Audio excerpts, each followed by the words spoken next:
Are you actually lower, middle, or upper class, or are you just guessing based on feeling and lifestyle? Most people have a general idea of where they think they stand financially, but that idea is usually shaped by what they see around them. Cars, houses, vacations, social media, not by actual data. The problem is, those signals can be extremely misleading because they don't show the full picture of income, savings, average, or behind.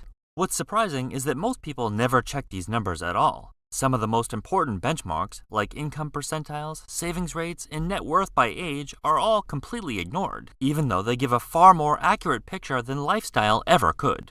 First, let's take a look at median net worth from the Federal Reserve adjusted for inflation. This is based on total household wealth and gives you a general benchmark for how your overall financial position compares to others. The truth is, there are a few simple financial metrics that can instantly tell you where you really sit compared to everyone else. And once you look at them, it becomes very clear whether you're actually ahead, average, or behind others. These are the midpoint values. Half of households are above and half are below. Under 35 is about $43,000. Ages 35 to 44 are about $149,000. Ages 45 to 54 are about $272,000. Ages 55 to 64 are about $401,000, ages 65 to 74 are about $451,000, and ages 75 and older are about $369,000. The pattern is simple. Wealth starts low early on, rises slowly through peak earning years, and generally peaks around retirement before easing slightly as savings are used for living expenses.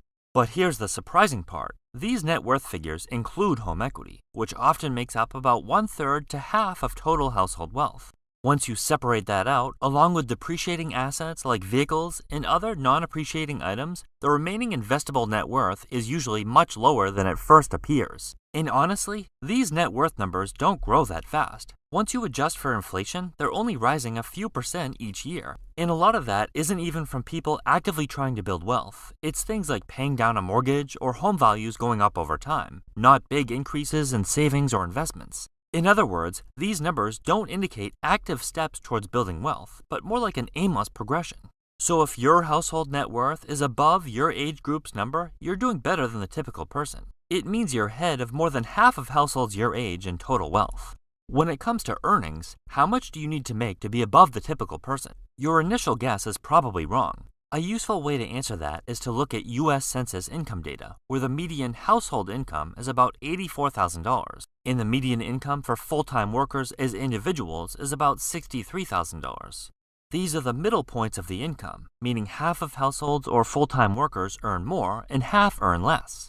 These numbers often surprise people because perception doesn't always match reality. It can feel like your friends, family members, or even coworkers are earning way more than you are, especially when you factor in visible spending, like new cars, routine travel, or expensive lifestyles online. Because you don't see the bills, stress, and sacrifices behind the scenes, it leads you to believe their income is much higher than it probably is. The actual midpoint is nowhere near what people tend to assume. For a household, it's not $500,000, $250,000, or even $100,000 per year, just in the mid-$80,000 range. Split across two earners, that's about $20 per hour. And keep in mind, this doesn't include investment growth. Realistically, how many of us feel like we should be saving and investing more, even when we know we're on the right track? It's easy to beat yourself up about how much you're saving and investing, especially when your income isn't where you want it to be or expenses keep getting in the way.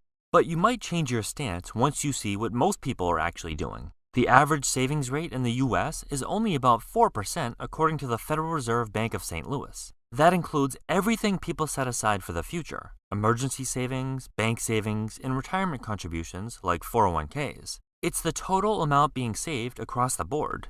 In practical terms, that means for the typical person, about 96% of their income is already being spent, and only a small portion is actually going towards building wealth. To put that into real numbers, if someone is earning the median household income of about $84,000 per year, a 4% savings rate works out to roughly $3,360 per year, or about $280 per month being set aside for savings and retirement combined. That's nowhere close to enough to fund a reasonable retirement, and frankly, it's downright alarming. When you compare that to common financial guidelines, the gap becomes even clearer. Many experts recommend investing around 15% of income for retirement alone, before even thinking about additional savings for things like a home upgrade, a car, travel, or other large purchase. So if you're saving more than 4%, you're already ahead of the average household behavior. And if you're anywhere near or above that 15% level, you're operating way above what most people are consistently doing.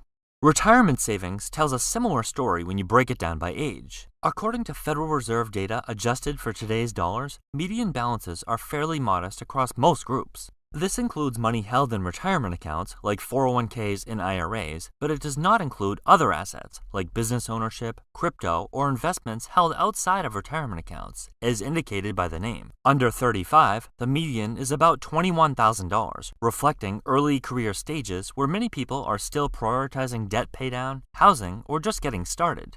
For ages 35 to 44, that number rises to roughly $50,000 as more people utilize workplace retirement accounts. In the 45 to 54 range, median retirement savings reach about $127,000, which reflects peak earning years in more established retirement accounts. For ages 55 to 64, the median increases to around $204,000, typically the highest accumulation phase before retirement begins. After retirement, balances tend to level off or decline. Ages 65 to 74 sit at about $220,000, and for those 75 and older, the median drops to roughly $143,000 as savings are gradually used for living expenses. So anything above these figures indicates you're above the middle for your age group in retirement savings. A lot of people measure financial success by income or lifestyle, but a more revealing question is how many households actually have money left over after expenses each month. Depending on how it's defined, surveys suggest roughly half to two-thirds of Americans report living paycheck to paycheck. Some definitions are a little stricter than others, but the consistent pattern is the same. An incredibly large share of households say they have little or no money left after covering monthly costs, even when they're employed and earning steady income. What makes this more interesting is that this isn't only a low-income issue. The percentage doesn't drop off sharply as incomes rise, even into the six-figure range, because higher income is often matched by higher spending, debt obligations, or lifestyle costs. So what does that actually mean in practical terms? If you're consistently saving money each month, whether through a savings account, retirement contributions, or both, you're already operating differently from a large portion of households. Not necessarily in terms of income level, but in terms of having a real financial buffer between what comes in and what goes out. That's the key distinction. Being above average in this context isn't about how much you earn. It's about whether your income consistently exceeds your spending. And for a major share of households, that margin is either very small or doesn't exist at all. The point of all this isn't to label people as rich or poor, but to replace assumptions with real benchmarks. Once you compare income, savings, net worth, and real retirement data, a clear pattern emerges. What feels normal is often very different from what you expect. Now, missing the mark on one or two of these doesn't mean you're doing poorly, but they should give you a pretty good idea of where you stand.